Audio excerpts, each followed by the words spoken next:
అంటే ITP patient అంటే thrombocytopenia కొంతమందికి ఇన్హెరెంట్ గా ఉంటుంది. ఆ ప్లేట్లెట్స్ అనేది ఆటోమేటిక్ గా ఫాల్ అయిపోతూ ఉంటాయి.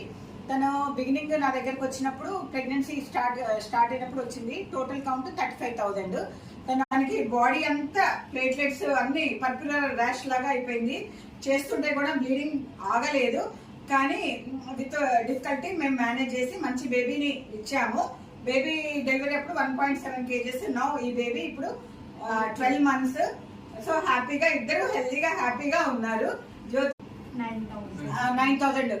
ఇంకా నేను హై రిస్క్ వాళ్ళకి రిస్క్ ఎక్స్ప్లెయిన్ చేశాను. రిస్క్ ఎక్స్ప్లెయిన్ చేసి బ్లడ్ ట్రాన్స్ఫ్యూజన్స్ ప్లేట్లెట్ అన్ని పెట్టుకుని విత్ 9,000 ప్లేట్లెట్స్ తోటి తనకి బెటర్ వద్దు అని చెప్పారు. కాకపోతే మిమ్మల్ని కన్సల్ట్ అయ్యాక ఏం కాదు ఒకసారి రిస్క్ చేద్దామని అన్నారు. ఫైట్ చేశారు, మీరు ఫైట్ చేశారు, మాకు మంచి బేబీని ఇచ్చారు. Thank you so much.